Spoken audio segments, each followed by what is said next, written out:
about the day that fills our heart with pride and gives us the freedom to talk our minds, Republic Day.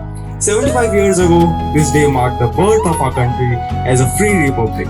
We escaped the cycles of colonial rule, entered the bright light of liberty, and emerged as a sovereign nation.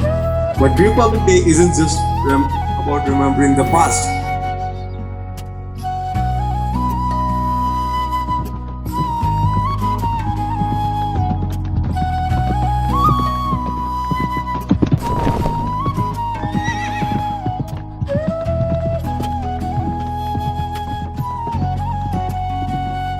Constitution is a living document, one that breathes life into a democracy, and it is a duty to respect and uphold its values.